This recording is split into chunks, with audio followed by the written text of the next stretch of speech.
வனிதா விஜயகுமார் அவர்கள் ரொம்பவே சூப்பரா ஒரு பதில் கொடுத்திருக்க இந்த விஷயம் சோஷியல் மீடியால பயங்கர வைரல் ஆயிட்டு இருக்கு. நான் ஓடி ஓடி ரொம்பவே கழிச்சு போயிட்டேன். இனிமே என்னை தேடி வர அன்பண்ட அஃபெக்ஷன்னா நான் தாராளமா ஏத்துக்கிறேன் அப்படின்னு சொல்லியிருக்காங்க. இந்த விஷயம் சோஷியல் மீடியால பயங்கர வைரலா போயிட்டு இருக்கு. அதை பத்தி இந்த வீடியோல நம்ம இப்போ முழுமையா பார்க்கலாம். வனிதா விஜயகுமார் அப்படின்னு சொன்னாலே நம்ம எல்லாருக்கும் நல்லாவே தெரிஞ்ச ஒரு ஃபெமிலியர் பர்சன். அவங்க குடும்பத்துல எல்லாருமே சினி இண்டஸ்ட்ரியில இருந்த ஒரு பர்சன் தான். அது மட்டும் இல்லாம இவங்களும் ஒரு சில படங்கள்லாம் நடிச்சிருக்காங்க. நிறைய சின்ன சின்ன ரோல்ஸ் எல்லாம் நிறைய மூவிஸ்ல பண்ணிருக்காங்க. இவங்க பிக் பாஸ்குள்ள போனப்பையும் சரி, இப்ப அவங்க பொண்ணான ஜோவிகா பிக் பாஸ்குள்ள போனப்பையும் சரி, அதுல இருந்தே அவங்க சோஷியல் மீடியால பயங்கர ஆக்டிவா இருக்க பர்சன். அப்படி இருக்க நிலையில இன்ஸ்டாகிராம்ல வந்து கேள்விக்கு ஆன்சர் பண்ற மாதிரி ஒரு சில விஷயங்களை பதிவு பண்ணியிருக்காங்க. அதுல ரசிகர்கள் எல்லாம் பயங்கரமா கேள்வி கேட்டிருக்காங்க. அதுல ஒருத்தங்க கேட்டிருக்காங்க, உங்க மகன் இருக்காங்கல்ல ஸ்ரீஹரி, அவங்கள உங்களுக்கு எந்த அளவுக்கு பிடிக்கும், உங்ககிட்ட வருவாங்களா அப்படின்னு கேட்கும் பொழுது அதுக்கு வனிதா அவர்கள் ரொம்பவே சூப்பரா ஒரு பதில் கொடுத்திருக்காங்க. அதுல என்ன சொல்லிருக்காங்கன்னா, நீங்க யாரையாவது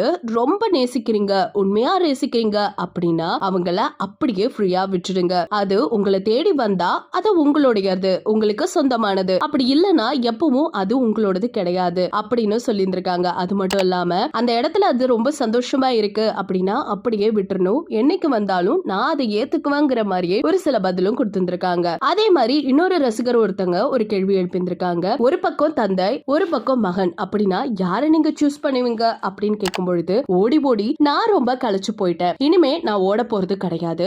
என்ன தேடி அந்த லவ் அண்ட் அஃபெக்ஷன் வந்தா கண்டிப்பா நான் அக்செப்ட் பண்ணிப்பேன், முழு மனசோட ஏத்துக்குவேன் அப்படின்னு சொல்லியிருக்காங்க. இதெல்லாம் கேட்ட ரசிகர்கள் ஒரு பக்கம் ரொம்பவே சந்தோஷமா இருக்காங்க. ஏன்னா வனிதா விஜயகுமார் ரொம்ப மெச்சூர்டா ஹேண்டில் பண்ணி இந்த விஷயத்தை எல்லாம் பேசுறாங்க, ரொம்பவே சந்தோஷமா இருக்கு அப்படின்னு ஒரு பக்கம் அவங்கள புகழ்ந்து தள்ளிட்டு இருக்கிறது மட்டும் இல்லாம இப்ப இன்னொரு கேள்வியும் ஒரு ரசிகர் கேட்டிருக்காங்க. அடுத்தது ஜோவிகா அவர்கள் பிபி செலிப்ரேஷன்ல வருவாங்களா, டான்ஸ் ஷோல கலந்துக்குவாங்களா அப்படிலாம் கேட்கும் பொழுது அது எல்லாத்துக்கும் வனிதா விஜயகுமார் என்ன பதில் கொடுத்திருக்காங்க அப்படின்னு பார்த்தா, இனிமே என் பொண்ணை நீங்க பெரிய திரையில தான் பார்க்க போறீங்க, அவளோட டேலண்ட் என்ன அப்படிங்கறத அவ ஷோ பண்ண போறா. பிபிங்கிறது ஒரு பிளாட்ஃபார்ம் தான். சோ அதுல அவளுக்கு நிறையவே வாய்ப்பு கிடைச்சிச்சு. சோ நீங்க எல்லாரும் உங்களுக்கு சப்போர்ட் பண்ணுங்க. இனிமே பெரிய சினிமா இண்டஸ்ட்ரியில மட்டும் தான் அவ கால் பதிக்க போறா அப்படின்னு ரொம்பவே சூப்பரா பதில் அளிச்சிருந்தாங்க. இதெல்லாம் பார்த்த ரசிகர்கள் எல்லாருமே ரொம்ப ஹாப்பியா அவங்களோட வாழ்த்துக்களை தெரிவிச்சுட்டு வந்துட்டு இருக்காங்க. இத பத்தி உங்களோட கருத்துக்கள் என்ன அப்படிங்கறத மறக்காம நம்ம கமெண்ட் செக்ஷன்ல ஷேர் பண்ணிக்கோங்க. இது போல பல அப்டேட்ஸ் தெரிஞ்சுக்க நம்ம சேனலை சப்ஸ்கிரைப் பண்ணி வச்சுக்கோங்க.